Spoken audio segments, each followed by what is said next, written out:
Herzlich willkommen bei Co-Player on a Soul Mission. Mein Name ist Maren und ich nehme dich hier mit auf eine Reise zu deinem wahren Selbst. Dieser Podcast ist für dich, wenn du Coldplay nicht nur hörst, sondern fühlst.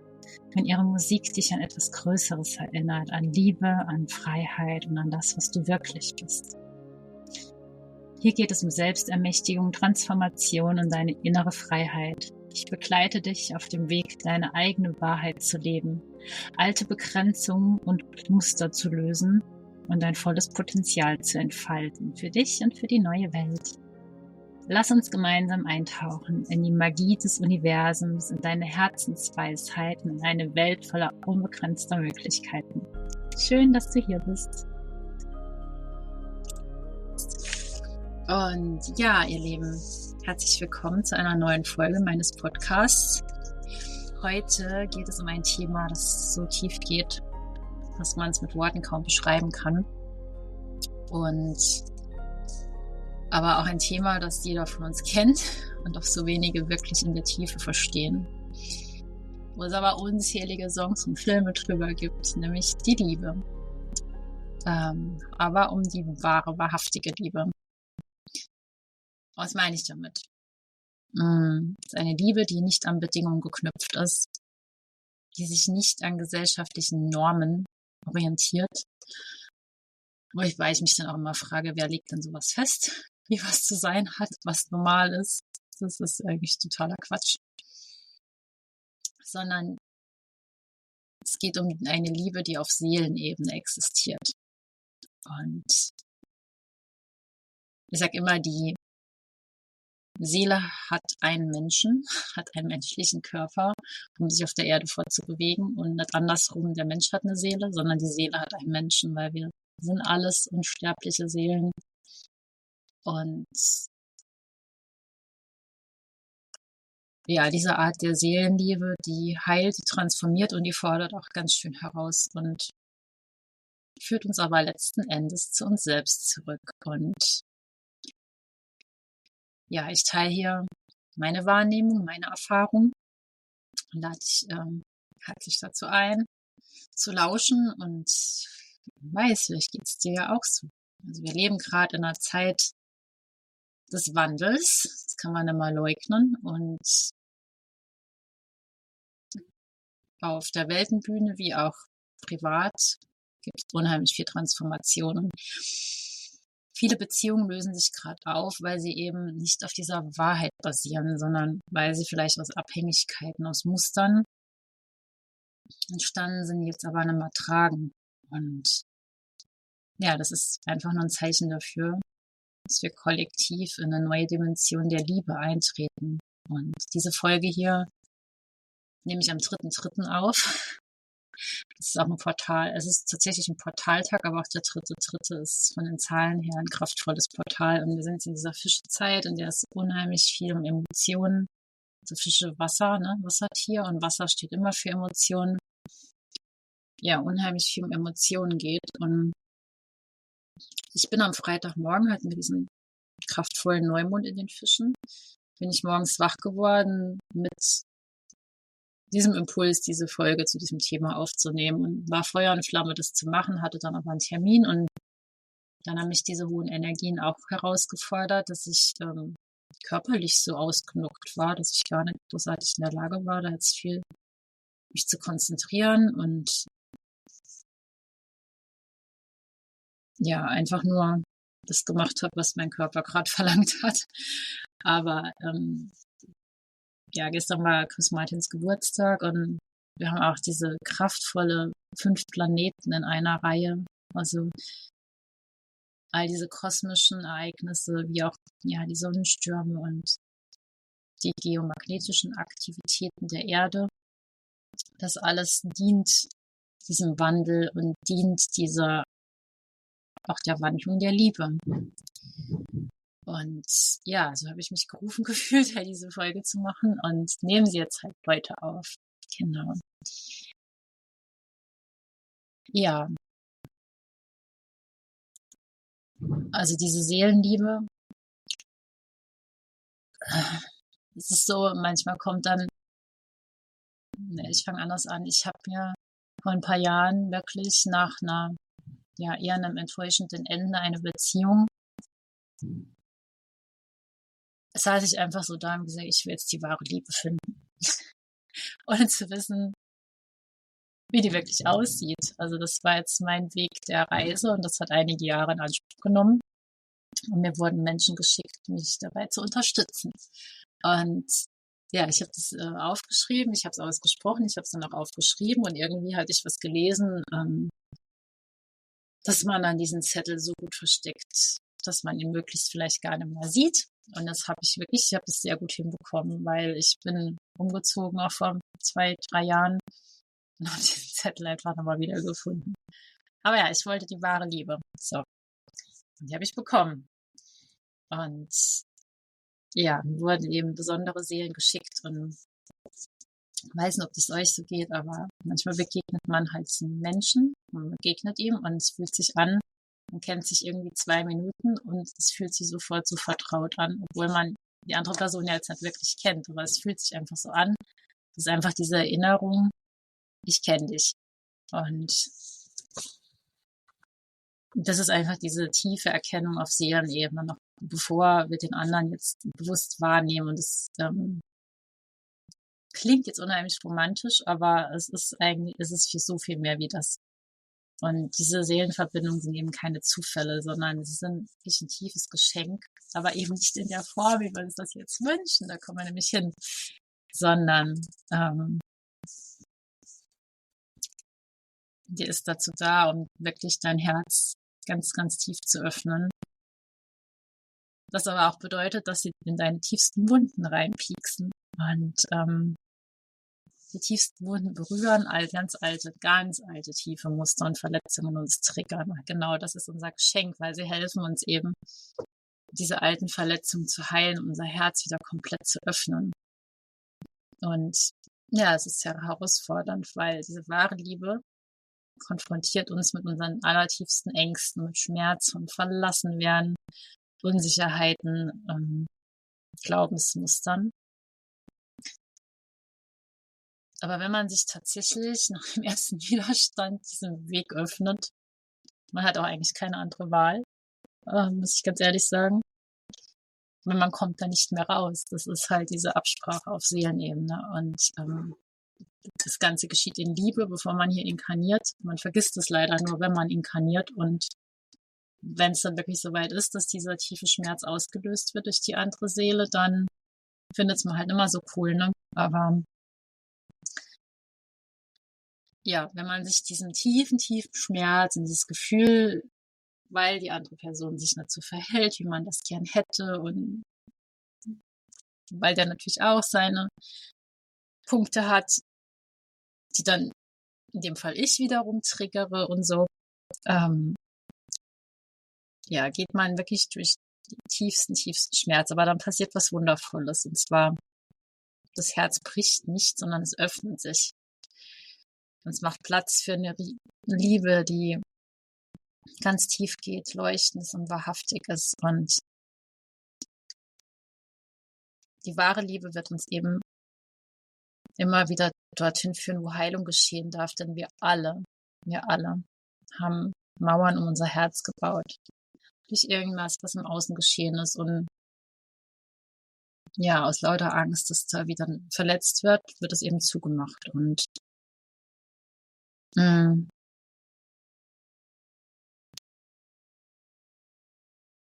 es gibt einen Song von Coldplay, der Head Full of Dreams, und da gibt es diese eine Zeile: Leave your broken windows open and in the light streams. Und Rumi, Chris Martin hat ja auch Rumi gelesen, der hat das passende Zitat, nämlich The wound is where the light enters you. Also die Wunde ist, wo das Licht dich ausfüllt und durchdringt. Und unsere Wunden sind eben die Tore, durch die das Licht und die Liebe eindringen kann, wenn wir das zulassen. Aber ja, diese andere Seele piekst ja genau in diese Wunden, die so lange verdrängt worden sind. Und es fühlt sich an wie ein Stich ins Herz. Aber eben nicht, weil sie zerstören wollen, sondern weil sie uns wachsen lassen wollen. Weil das eben es geschieht alles in Liebe. Das ist nicht, weil die dir irgendwie wehtun will, sondern es ist wirklich aus Liebe. Es ist ein Geschenk für dich. Und das erfordert auch immer wieder loslassen, loslassen, loslassen, loslassen von Vorstellungen, loslassen vom Ego. Denn das Ego, das will Kontrolle. Es will, dass alles nach Plan läuft. Nach einem Plan, den man sich so in seinem Kopf gemacht hat. Und es will Sicherheit, es will Anerkennung, es will Bestätigung. Aber wahre Liebe funktioniert eben komplett anders. Sondern sie fordert komplette Hingabe, komplettes Surrender. Und damit bedeutet das, also da bedeutet jetzt nicht, dass wir uns selbst aufgeben, sondern es bedeutet, dass wir lernen, in uns selbst vollkommen zu sein und nicht im Außen ja diese Bedingung stellen. Also wahre Liebe geht viel tiefer wie jetzt eine romantische Beziehung oder oft wird Liebe eben mit romantischer Beziehung oder mit körperlicher Anziehung verwechselt. Aber wahre Liebe geht halt so viel tiefer. Sie ist halt keine Frage davon, besitzen oder kontrollieren zu wollen. Sie sagt eben nicht, wie ich das halt bei anderen in meinem Umfeld so oft mitbekommen habe, wenn du mich liebst, dann machst du das oder jenes. Und wenn du mich wirklich lieben würdest, würdest du jetzt so nicht reagieren. Und ja, alles dies auf die andere Person zu projizieren und die auf den Podest stellen und von ihr erwarten, dass sie einem was gibt, was in einem selber fehlt, also das wird immer nur früher oder später zu einem Bruch der Beziehung führen, weil ja, es ist eben auf dieser Wahrheit aufgebaut.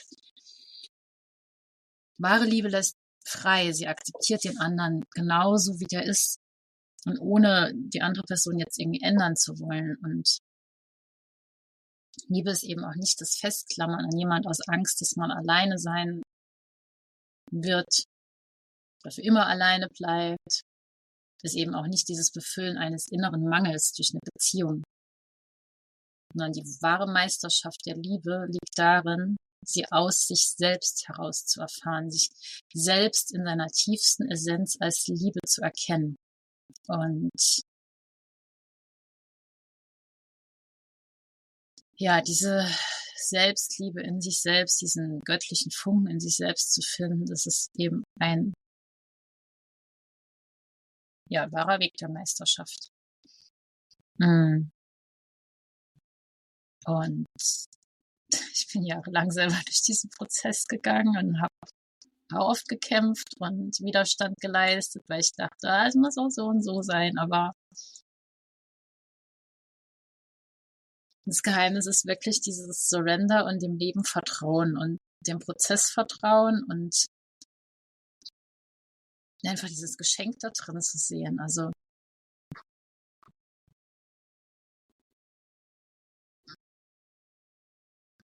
dieses Geschenk, das dir die andere Person macht, dass du erkennst, dass wahre Liebe immer da ist und eben nicht in einer bestimmten Person oder Tier, sondern in uns selbst, dieser göttliche Funke, der unantastbar ist. Und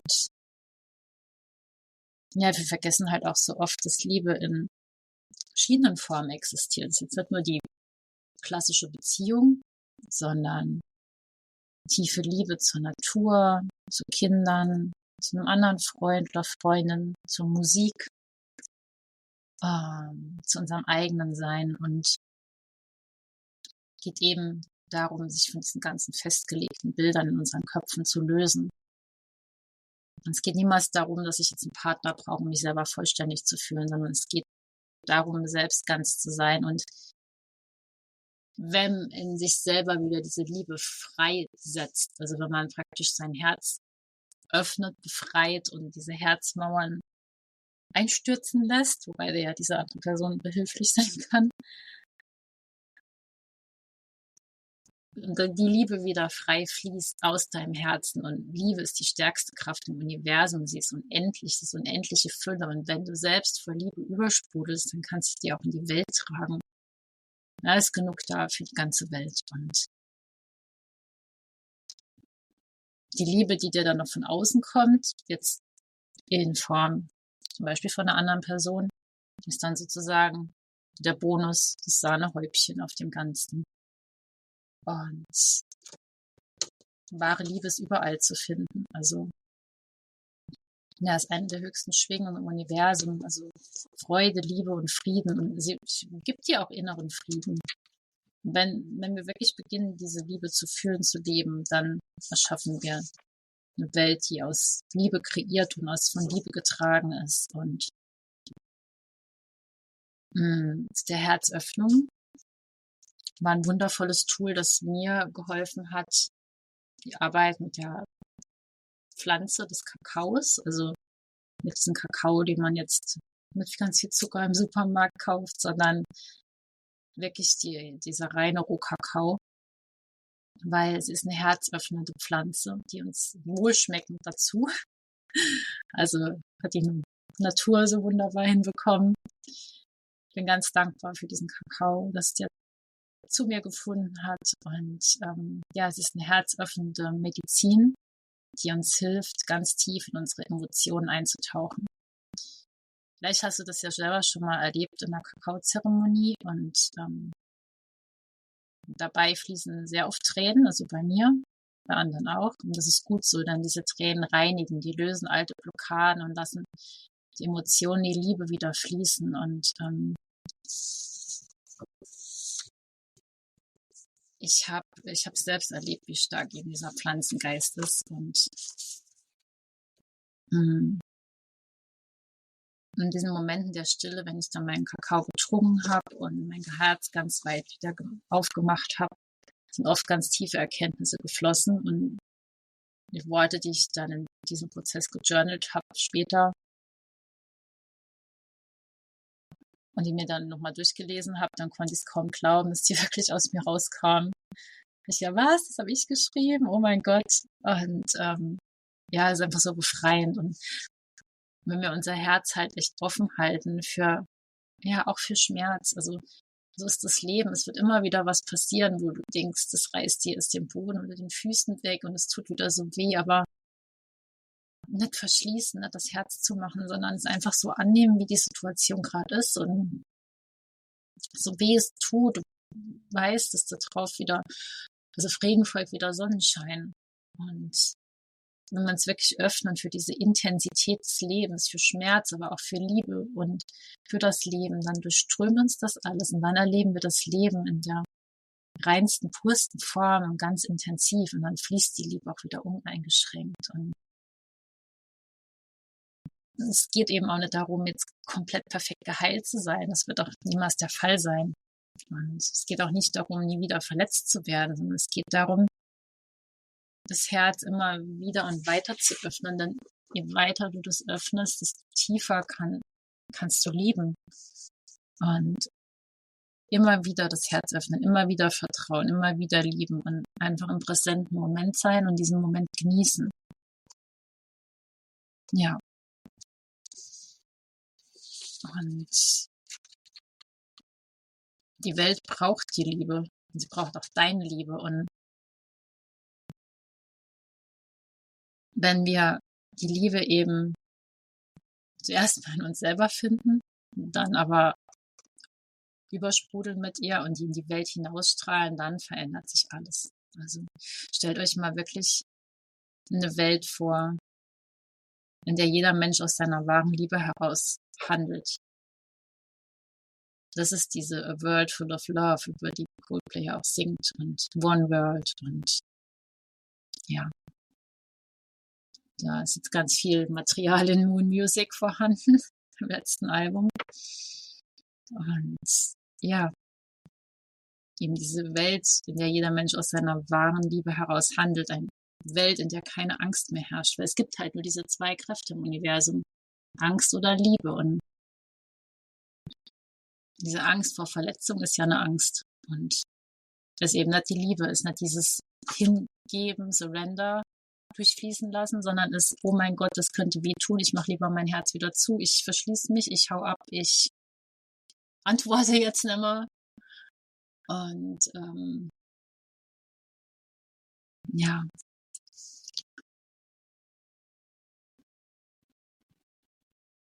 Kriege entstehen aus Angst, also sie entstehen nicht aus Liebe. Und alles, was aus Angst aufgebaut wurde, jetzt auch im Außen, ein System, das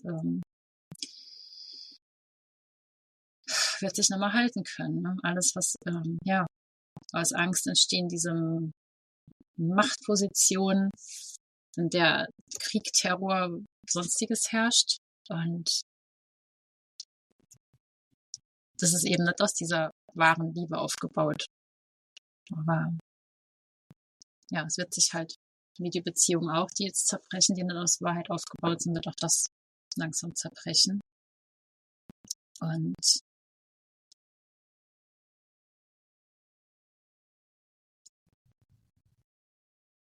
diese Welt der Liebe, also die aus Liebe aufgebaut ist und eine Welt, in der keine Angst mehr herrscht, sondern eben die Liebe, ist die Welt, in der wir uns gegenseitig helfen, unsere Herzen offen zu halten, statt sie zu verschließen. Und diese Welt ist nichts, das man zum Außen sucht, sondern sie beginnt in uns selbst, bei der Liebe, die wir in uns tragen und die wir nach außen geben. Und ich möchte dich jetzt nochmal einladen, dich selbst als Liebe zu erkennen. Und du bist sie bereits, du musst sie nicht im Außen suchen. Und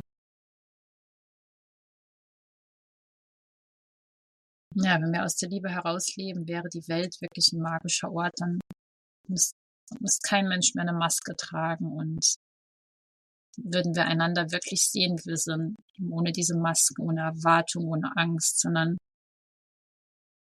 einfach mit einem offenen Herzen leben. Und ja, ich danke dir, dass du heute zugehört hast. Wenn du Gedanken oder Erfahrungen zu diesem Thema hast, dann teile sie mir gerne mit. Kannst mir gerne einen Kommentar unter diesem Podcast schreiben oder auch auf Instagram. Ich werde auch meine Telegram-Gruppe unter diesem Podcast verlinken. Kannst gerne beitreten, die ist kostenlos. Da teile ich Impulse, Audioimpulse oder auch Bildformen, je nachdem. Und ja, lasst uns gemeinsam diese Liebe in die Welt bringen, weil Love is the only answer. Niemals vergessen. Ja. Dann bedanke ich mich ganz herzlich für dein Sein, für dein Zuhören, für die Zeit, die du dir genommen hast. Und ich wünsche dir jetzt einen wunderschönen Tag. Mir scheint die Sonne gerade so wundervoll. Und ja, fühle ich wieder diese Liebe zum Leben.